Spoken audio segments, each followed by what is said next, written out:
Hello, everyone, and welcome back to Common Sense, our monthly show here at the University of Rio Grande that's sponsored by Ohio Valley Bank, where we discuss current issues in the banking community and how they kind of relate to different businesses in the region. Beautiful day outside today, Ryan. Nice sunny weather out there Is today. for April. Yeah, For one day. maybe some rain tonight and And snow snow tomorrow. Friday. So great. So April's always a month of change, and it's probably a lot of people's favorite month of the year. Lots of fun things happen in April. Easter. Easter. And maybe Everything's in bloom. Yeah, everything's in bloom. Maybe something else comes up in April that a lot of people don't have a lot of Well, it does. favorites. They have it marked on the calendar. Could be favorites or couldn't be favorites, couldn't depending be on which side of the fence you're on. So, Right. And we'll get to learn a little bit more about that today with our guest. Right. So what we're referring to is the obvious tax day, the ominous tax day that's coming up here in the middle of this month. And today with us we have Tim Brumfield. Tim is the manager of Loan Central in Gallipolis here in the community. And Tim, welcome to our show today. Well, thank you for having me today. Good. We're hoping to learn some interesting things about tax season coming up and what we can do as far as filing and preparing our taxes. And we understand you have some experience doing that. And maybe we could start out the show today by you telling us a little bit about yourself, where you work, and the experience that you have in working in that area with helping individuals file their taxes. Sure. I work for Loan Central, which is a consumer finance company that's a subsidiary of Ohio Valley Bank Corp. And I've been with them for about 19 years. This is my 19th tax season that we're almost about to wrap up here in the next couple of weeks. And prior to that, I graduated from Marshall University with a degree in mathematics. Okay. And you're originally from the area. Originally from Gay County, lived here all my life. It's always nice when you can go off to school and come back and create a career nice close to home. So, Sure, very familiar surroundings and a lot of friendly folks. Yep. Right. Yeah. Well, and again, it's just one of the things, the continuing theme of what we've had with folks from the bank that have grown up in the community and are able to relate to the individuals here that you work with as customers. And it's important that we can identify with each other here in the area. So. Yep. So, tax season. It's probably your busy time of the year, is that? Very busy time of the year.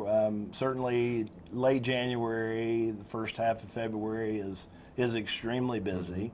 But even now, as we're winding down in the last couple of weeks of tax season, we're getting those folks that have put it off, and now we're kind of getting towards the wire to where they can't put it off any longer. Sure. And that's one of the services that Loan Central provides. You might talk a little bit about that service and what it entails. Sure. Basically our tax preparation service is kind of, I think, twofold. One, if you're someone that's just needing your federal or state income taxes prepared, why we can handle that for individual filings. But in addition to that, we also offer a loan program, a tax refund loan program against a taxpayer's anticipated refund. Okay. And in order to participate in the loan program, would they have to have the taxes done at your office? Not necessarily. That's normally the way it works. Sure. The vast majority of times that's how it works, but they could actually go to another preparer and bring the paper return in, and then we can advance a loan if they have a refund. Sure. Okay. So I know we talked about it's getting close to that time of get the taxes filed. Traditionally, that's been April the 15th. Correct. Is that still a firm date for this year, or has that changed some? That's not for this year.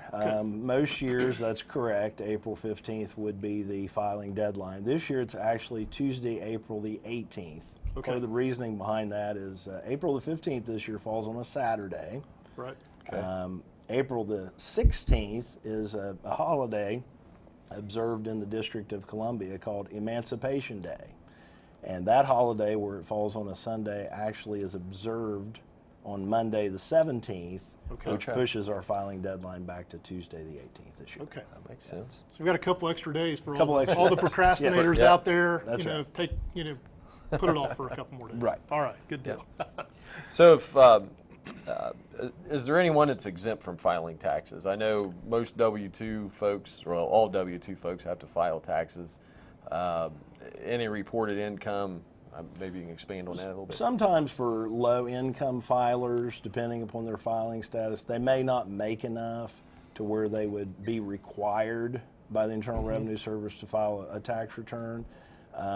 But sometimes, depending upon if they have children that they could claim credits from, or maybe they have education credits where they're furthering their education in college, Okay. they may want to file a return even though they're not required. It could be to their benefit. Is there a threshold dollar-wise? Yes, usually the threshold is based on their filing status. Okay. Usually for standard deduction for now, of course, certain aspects of filing, if you're talking about self-employment income, there I was kind of referring to W-2 income before, but is self-employment, if you have net earnings from self-employment of greater than $400, then you would need to file a tax return.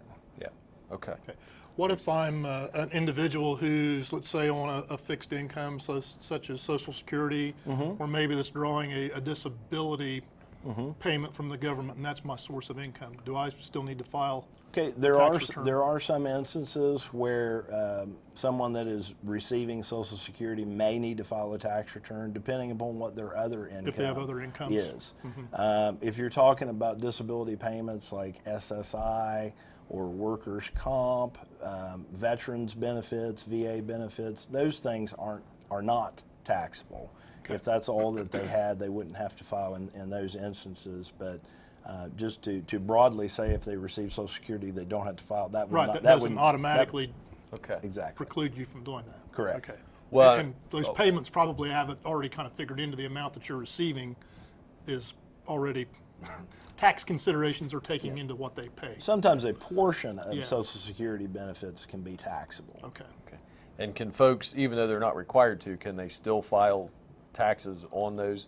And what I'm thinking of is if they needed to get a mortgage from the bank or what, in most cases they're going to require certainly to have a record on file, a transcript of the IRS. Sure. Yeah. And also you think about even for low income filers, if they've had federal tax withheld from their paycheck throughout the year, that would be included on their W-2, and you'd at least want to file to get that money back if you were eligible to do that. Right. So especially students who might have a part-time job that don't really meet the filing threshold but have had money withheld.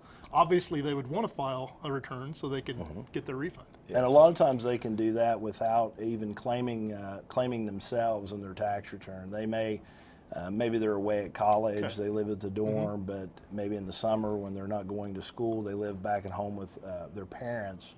And their parents may claim them as a dependent on their tax return, but they could still file without claiming themselves and oftentimes get back what they paid in. Yeah. Right. And so that's a good example of why it's important to have someone like yourself that understands the tax filing process.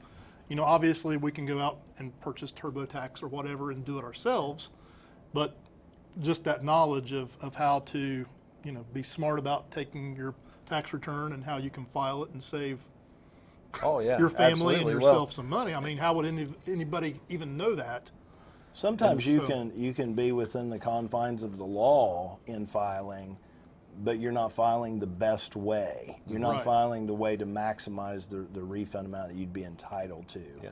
And so a lot of times those programs are good about being able to follow the law. You're in compliance with the law, but you're not necessarily filing it in the best possible method to get the highest refund that you can get. Right. Well, it's like we talked at lunch, for a 2-page form that you have to fill out, might be 200 pages of instructions for that. Oftentimes there's some very confusing rules that have to be sifted through, and if you're not someone that's dealt with it all the time, you may not want to take the time to have to educate yourself about it, and that's where maybe some of our value comes in. That's what we're trying to do. We want to provide value for our customers, for our clients when they come in, and we think we do. Yeah, sure. And that leads into another question I have is if knowing all the tax laws, and I believe you mentioned you have to go every year and get not certified, but go through a refresher course maybe on changes because it changes annually or daily. And sometimes within days before the. Sure. Sometimes within the season too. Right. That's true. Yeah. We can take continuing education courses to continue further our knowledge about different aspects of the tax law, or different things that would come up, new things that come up. I mean, recently in the last few years, of course, we've had the Affordable Care Act, the Health Care Act, or Obamacare, as maybe it's commonly known. And of course, that when I first started doing taxes 19 years ago, that wasn't on the radar. Right. So this is something totally new, and of course, all preparers had to become familiar with the ins and outs of that act. Sure. So if I'm I've got a W-2 family, what would be some of the things I should look for if I want to consider having someone do my taxes, fill my taxes out for me? What are some things that I should? Well, I would think the first thing you'd want to know a little bit about that preparer, what their expertise has been, what their experience level has been. Are they trying to draw me into something that doesn't sound right to me? I may not be a tax expert, but are they trying to get me to do something that just doesn't sound like that would be allowable by IRS regulations? Yeah. Right. And then you may want to ask around to friends or acquaintances that you'd have. That's a good point. About that preparer to see if they know them or know anything about them. Sure.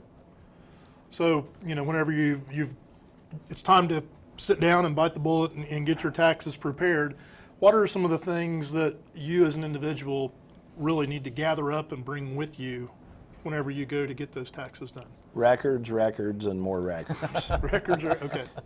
First thing's your W-2, right? Right. W-2s and 1099s, which 1099s a lot of times are supplemental type income, Right. things like unemployment compensation, maybe a 1099 miscellaneous, which could include non-employee compensation. If someone is a self-employed contractor and they received a payment from someone, they may get a 1099 miscellaneous.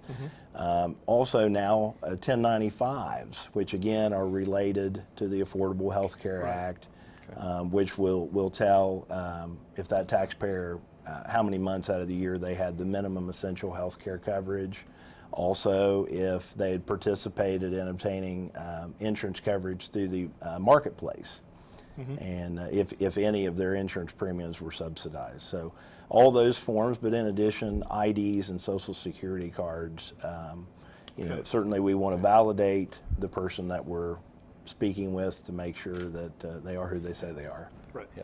So you turn in a wrong Social Security number for a child to the IRS, then you're going to start throwing up questions. Well, typically what happens there, we do electronic filing, and we're required to have a copy of that Social Security card to avoid those errors. Okay. But when you submit that to the IRS, if you have an incorrect Social Security number or the name doesn't match that number, the return will reject. It will not be a filed return.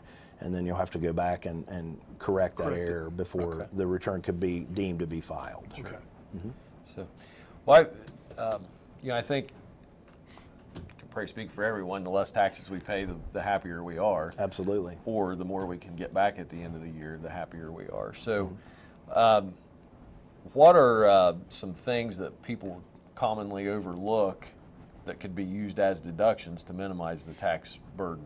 Probably, I would probably say a couple of things that sometimes taxpayers may tend to overlook. The first would be a credit called the Retirement Savers Credit. This credit is one of the few credits, maybe the only credit that I know of, that you can kind of get a double benefit from if you understand what you're doing. You could work at your employer, and you can choose to defer a portion of your income into a retirement account, which off the top, the benefit of that is you're going to lower your taxable income and pay less tax. Tax. It's pre-tax, right. But in addition to that, if you fall within the right income limit for your filing status and you have tax liability, you can get the second benefit of that. You can get a retirement savers credit on your tax return. The IRS is trying to reward you for saving for your future. So kind of a double benefit there. Most everyone today has some type of 401k plan where they work. And as long as you're within those income guidelines, and it's roughly for a married couple, roughly if you stay under $60,000 taxable, then you can take advantage of that credit. That would be one. Another would be education credits. If anyone in the household would be furthering their education at a college or university, if they're an undergraduate, there's a very nice credit for the first 4 years called American Opportunity Credit, which is a credit that can benefit a taxpayer up to $2,500. Okay.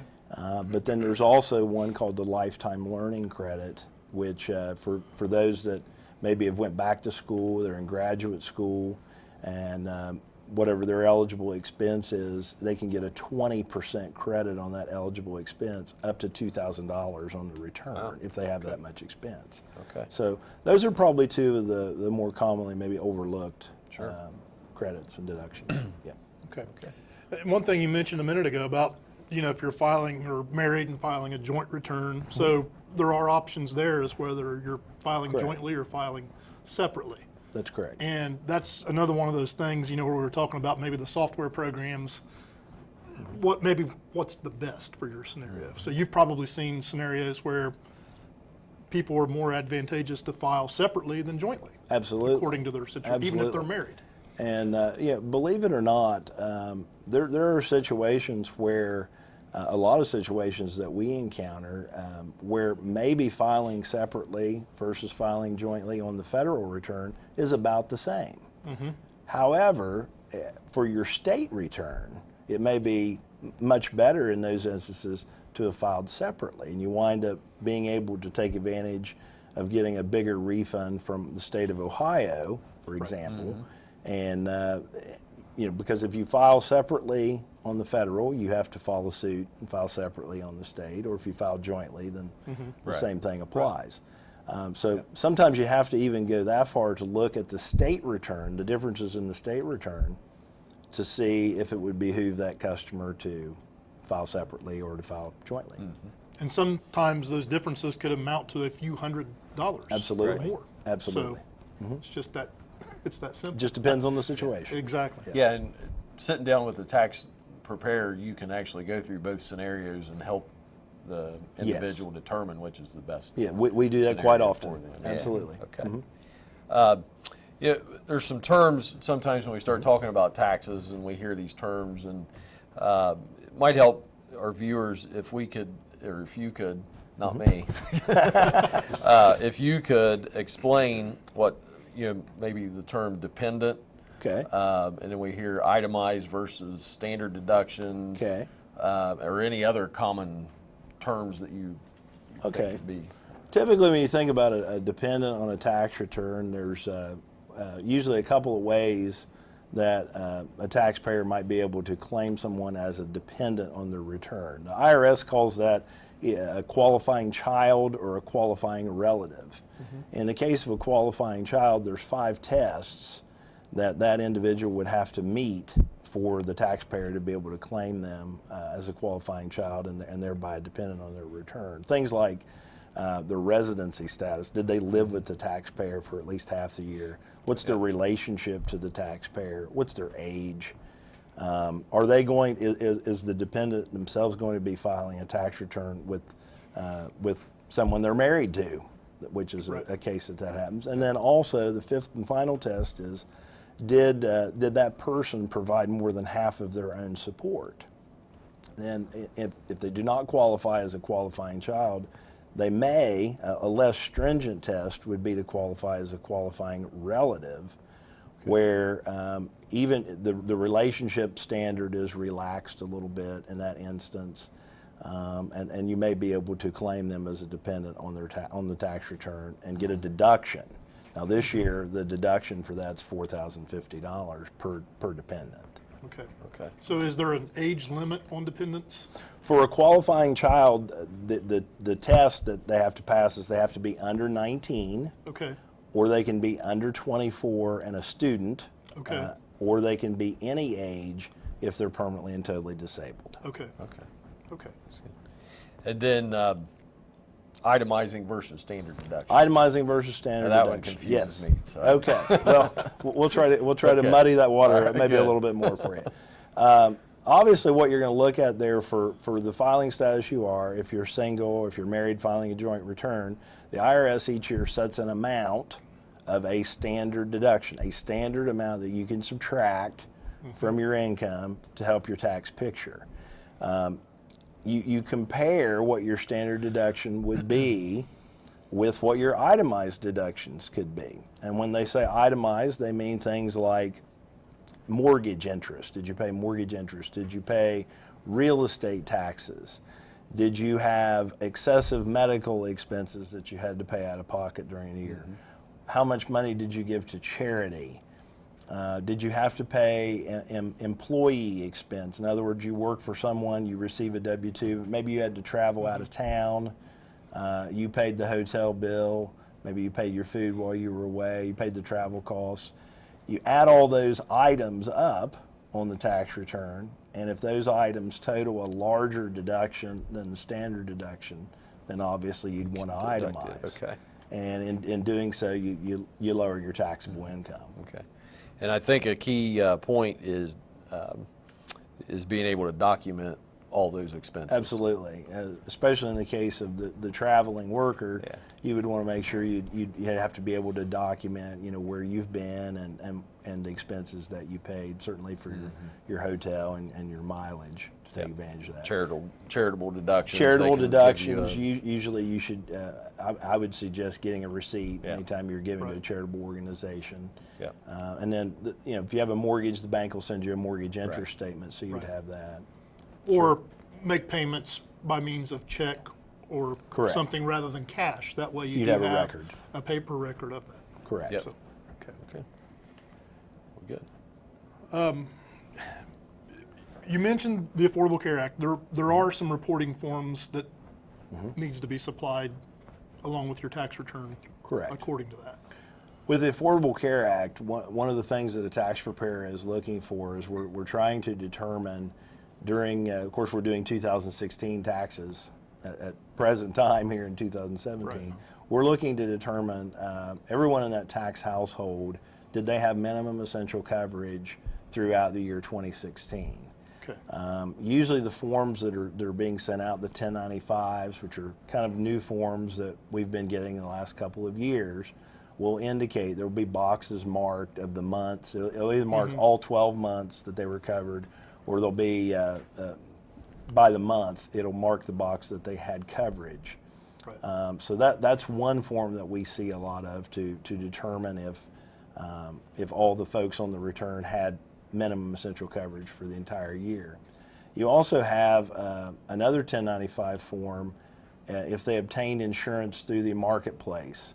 If their insurance payments are being subsidized, the tax return is a place where reconciliation takes place. They compare your income with what payments have been made for you on your insurance, and then it's either you got too much help or you didn't get enough help, Right. and that adjustment gets made on the tax return. Okay. It's hard to believe. I know we're running short on time, but there are a couple more questions. This is something I think we could sit and talk about for hours, Oh, yes. probably.